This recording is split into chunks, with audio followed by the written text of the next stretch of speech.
سچے خواب اصل میں لوح محفوظ میں ظاہر ہوتے ہیں، لوح محفوظ میں، اور ایک فرشتہ باقاعدہ ان جگہوں کے اوپر مقرر ہے جس کو ملک الرؤیا کہا جاتا ہے، ملک الرؤیا،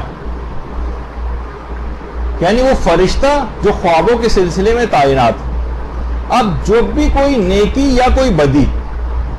فرزند آدم کے اوپر آنے والی ہوتی ہے،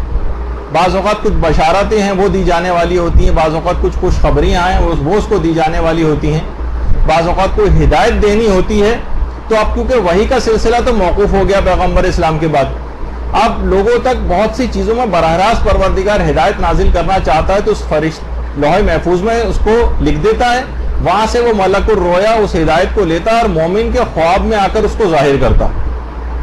یا خواب میں آ کر اس کو کوئی تنبیہ کی جاتی ہے یا اس کو کوئی اطلاع دی جاتی ہے تاکہ وہ خواب دیکھنے والا خدا کی اطاعت کرنے لگے، گناہوں سے بچنے لگے، یا کسی نیک بات کی طرف جو اس کو ہدایت کی جاتی ہے کہ وہ عمل کرنے لگے۔ جبھی قرآن کی جو آیت ہے نا کہ لہم البشریٰ فی الحیات الدنیا و فی الآخرہ، ان کے لیے دنیا میں بھی خوشخبری ہے اور آخرت کی بھی خوشخبری۔ تفسیر قمی میں باقاعدہ اس قرآنی آیت کے متعلق کہ دنیا کی خوشخبری کون سی اور آخرت کی خوشخبری کون سی ہے، تو اس میں باقاعدہ تفسیر قمی کے اندر یہ بات ہے کہ دنیا کی خوشخبری لہم البشریٰ جو خوشخبری ہے فی الدنیا فی الحیات الدنیا، وہ دنیا کی خوشخبری اچھے خواب ہیں، یہ دنیا کی خوشخبری، اور آخرت کی خوشخبری یہ موت ہے، موت یہ آخرت کی خوشخبری۔ اچھا دیکھیے، اب کچھ انبیاء کے خواب بھی ذکر ہوئے ہیں۔ انبیاء کے خواب تو مثل وحی کے ہوتے ہیں، یعنی ان کو تو وحی ہوتی ہے جو خوابوں میں۔ قرآن میں کتنے ہی انبیاء کے خواب نقل کیے گئے، مثلا خود حضرت یوسف کا خواب، اذ قال یوسف لأبیہ یا ابت انی رأیت احد عشر کوکبا والشمس والقمر رأیتہم لی ساجدین، کہ یہ اس وقت کا ذکر ہے کہ جب حضرت یوسف نے اپنے والد سے کہا کہ ابا جان میں نے خواب دیکھا ہے کہ 11 ستارے ہیں اور سورج اور چاند ہیں اور وہ مجھے سجدہ کر رہے ہیں، تو اس کے جواب میں ان کے والد نے کہا تھا کہ بیٹا اپنا خواب اپنے بھائیوں کو نہ سنانا ورنہ وہ تمہارے در پہ آزار ہو جائیں گے اور تمہیں نقصان پہنچائیں گے۔ یہ دیکھیں قرآن کے اندر وہ خواب حضرت یوسف کا جو نقل ہو رہا، اور اس کے بعد پھر وہ تمام واقعے، کیونکہ یوسف کی پوری فلم میں آپ میں سے اکثر لوگ دیکھ چکے ہیں، تو اس وجہ سے کہ جب شہر میں داخل ہونے کے بعد یوسف نے اپنے والدین کو اپنے پاس تخت پر بٹھایا اور سب ان کے آگے بے اختیار سجدے میں جھکے، تب یوسف نے کہا ابا جان یہ تعبیر ہے میرے اس خواب کی جو میں نے پہلے کبھی دیکھا تھا، میرے رب نے اس کو حقیقت بنا دیا۔ تو حضرت یوسف کو خوابوں کی تعبیر کا اس لحاظ سے جو ہے وہ علم بھی دیا گیا تھا۔ اور اس کے بعد حضرت یوسف ہی کے اس میں جب حضرت یوسف جب قید خانے کے اندر قید تھے تو اس وقت اس قیدی نے جو خواب دیکھا تھا، جو کہ کیونکہ آپ لوگ سب میں سے اکثر جو ہے خواتین وہ دیکھ چکی ہیں، اس وجہ سے میں اس کی تفصیل میں نہیں جا رہا، اس قیدی کا خواب بھی قرآن نے نقل کیا ہے۔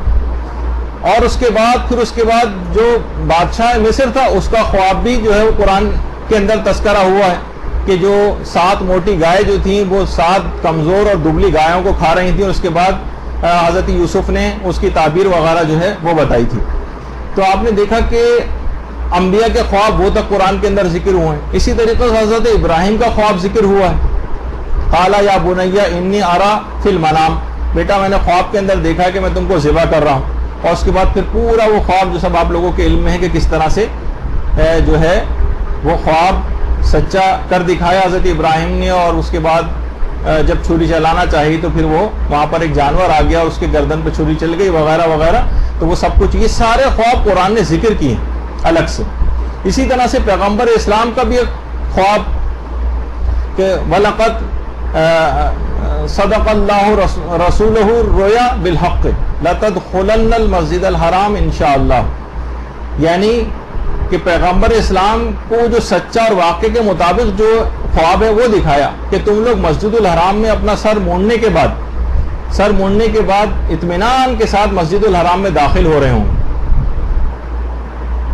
یا کچھ بال کاٹ کر، اور اس دن تم میں کسی کا کوئی خوف نہیں ہوگا۔ تو دیکھیے بہت سے خواب جو رحمانی خواب ہوتے ہیں یہ اس قدر واضح ہوتے ہیں کہ ان کو کسی تعبیر کی کوئی ضرورت نہیں ہوتی ان خوابوں کو، جیسا کہ ابھی آگے چل کر کچھ خواب تذکرہ کروں، اور کچھ خوابوں میں تعبیر کی ضرورت ہوتی، ورنہ 7 گائے موٹی گائے 7 دبلی گایوں کو کھا رہی ہے، اس میں تعبیر کی ضرورت ہے، کہاں سمجھ میں آ رہا ہے کیا ہے؟ اس قیدی کا خواب کہاں سمجھ میں آ رہا تھا کہ کیا خواب ہے؟ تو کچھ خواب محتاج تعبیر ہوتے ہیں، چاہے وہ رحمانی کیوں نہ ہو، ان کی تعبیر پوچھنا پڑتی، وہ سمجھ میں نہیں آتے. لیکن کچھ خواب ایسے ہوتے ہیں کہ جن کی تعبیر بالکل واضح ہوتی، جیسے پیغمبر اسلام کی وفات کے بعد حضرت زہرا نے پیغمبر کو خواب میں دیکھا تھا. اللہم صلی اللہ علیہ وسلم.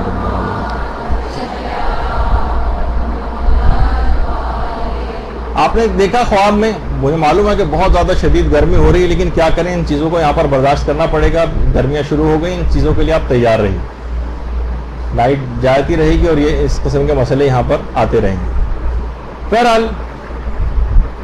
بڑی بڑی قربانیاں علماء دے گئے،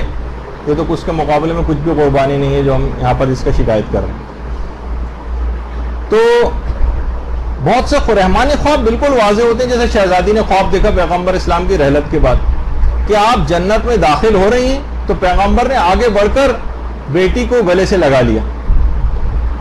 اور پیشانی کو بوسہ دیا، کہا مرحبا اے بیٹی، اور اس کے بعد جنت میں آپ کی رہائش گاہ کو دکھانے پیغمبر لے گئے اور کہا بیٹی تم جلد ہی مجھ سے آ کر ملو گی. شہزادی نے جب اپنا اٹھی تو اپنا یہ خواب امیر المومنین علیہ الصلوۃ والسلام کو بھی سنایا.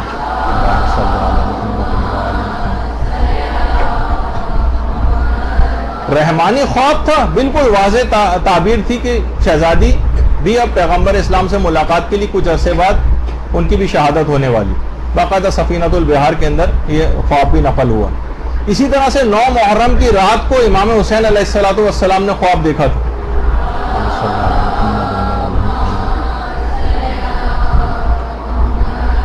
کہ امام حسین نے خواب میں دیکھا کہ پیغمبر اسلام خواب میں آئے اور کہہ رہے ہیں کہ بیٹا کل تم ہمارے پاس پہنچ جاؤ گے.